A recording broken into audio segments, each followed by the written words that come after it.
Did you ever imagine our economy would hit this low? Did you know that all the industries are going down rapidly? Even the major developed nations are facing their worst times ever. One of the major industries that is facing collapse is the real estate industry, and China's housing sector is now facing the biggest collapse in its history. China's property market is in the depth of a slow-moving crisis. Real estate outlay has plunged as leads desire to rein in unsustainable obligations and market hypotheses. Let's peek into the situation and see what's going on. Hundreds of thousands of homebuyers refuse to pay their mortgages for pre-sold possessions as architects struggle to complete housing projects on time. China's property concerns are partially the consequence of intended policy decisions. In August 2020, Beijing cruised out a three red lines policy that sought to carefully deflate a huge housing drop that had been decades in the making. The policy had twin purposes: loosening the economy's over-reliance on the property and tamping down on premises that had to put housing costs out of reach for multiple middle-class Chinese. Under the policy, architects were required to meet stringent traits of monetary health, including a 100% cap on net debt to equity to lend from financial institutions and other banks. Many designers, it turned out, had been using far outside the three red lines and were burdened with massive debts. Suddenly incapable of borrowing under the new rules, the sector had a fierce cash crunch.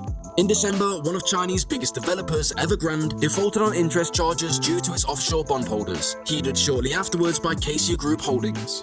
Property prices diminished for an 11th straight month in July and are down as considerably as 30% likened to last year.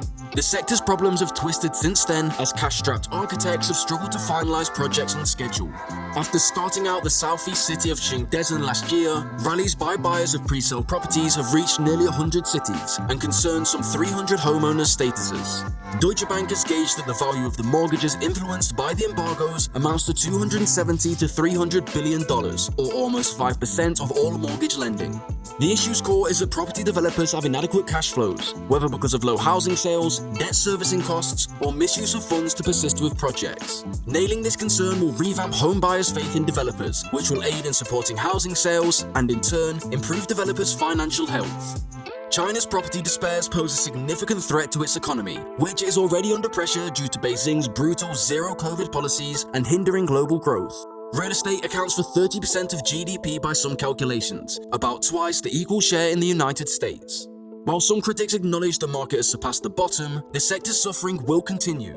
In July last year, S&P Global Ratings gauged that property prices would fall 30% this year, a more alarming downfall than during the 2008 financial crisis. That's just a massive chip of the economy that's submerged now. Even persisting at the swiftness we are on is unsustainable.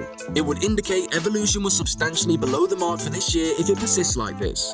Since Chinese property creators hold fairly short amounts of overseas debt, the global thrift is not supposed to be at the high stake of the kind of financial crisis flared by the failure of Lehman Brothers in the US, expressed by Alicia Garcia Herrero, the head of Asia-Pacific economists at Natixis in Hong Kong. But the scope of China's economy, which accounts for nearly 1/5 of global GDP, signifies a prominent slowdown could still extremely impact global growth. The global effect is mainly due to very low evolution from China. It's not so much a financial impact. Of course, China's bank can't ingest this stupefaction, and their non-performing loans will increase massively. In that case, there's a financial crisis in China that we do not think will happen instantly. It will be further like Japan in the 80s or 90s. So burdened with bad loans, no credit, the economy doing very poorly, and deflation, this is a scenario. So not an instantaneous Lehman type event. The World Economic Forum has countered that every 1 percentage point downhill in China's GDP results in a 0.3% decrease in transnational GDP. In a 2019 United States Federal Reserve study, economists gauged that an 8.5% dip in China's gross domestic product would result in a 3.25% decline in refined economies and a nearly 6% drop in developing economies. China's economy is improbable to partake in the economic breakdown of that harshness, but it could be on the trail for a prolonged recession that halts on global growth in the forthcoming years, as per analysts. Chinese policymakers have instruments not readily available for more capitalistic nations to prevent a full-blown economic crisis. Chinese authorities have a much more significant command over the financial design and real economy than US policymakers did in 2008. So they have the means to stave off critical crisis. They have the means to stave off financial contagion and a total collapse in credit outpours because they can just order the banks to loan. They can work beyond the legal bankruptcy system to support everyone liquid to bypass unruly default chains. China could still look at years of economic stagnation, which would feel like a slump to many Chinese after decades of robust growth. We could see an ample lagging growth like a Japan scenario, a grinding downshift over many years, even lacking acute economic despair or alarm in the market. Despite its determination to lower the economy's dependence on the sector, Beijing has signaled that sustaining the property market is crucial. At a conference of China's top decision-making body later in the year, officers expressed the necessity to stabilize the real estate market while underlining that local administration should take accountability to secure pre-sold homes are completed.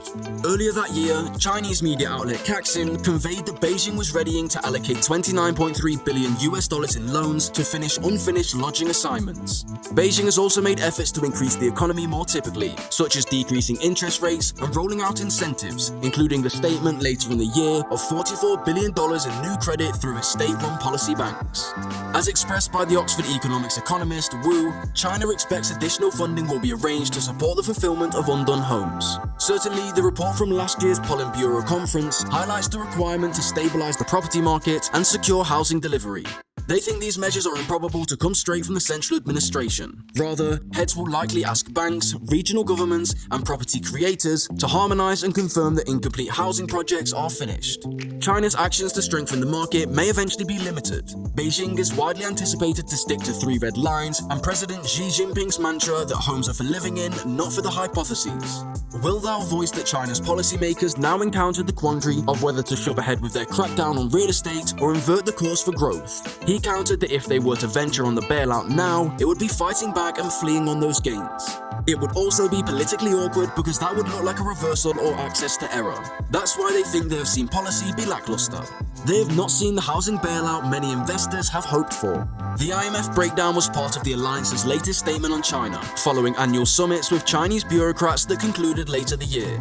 The administrators drove back on the IMF's real estate judgment, according to a notice in the IMF report by the Executive Director for the People's Republic of China, Zheng Hingzhan, a senior advisor to the Executive Director Hu Feibao, dated January the 12th. China's property market has typically worked smoothly and is not in a crisis position, the report declared, launching the sector's condition as a genuine shift of deleveraging and destocking in the past few years.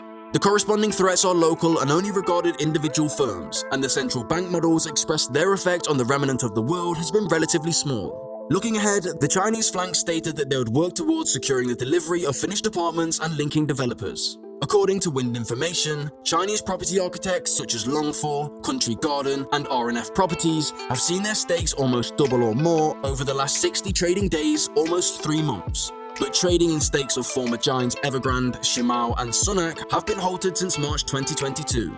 The IMF report pointed out that many investors in Chinese developers' bonds have been affected.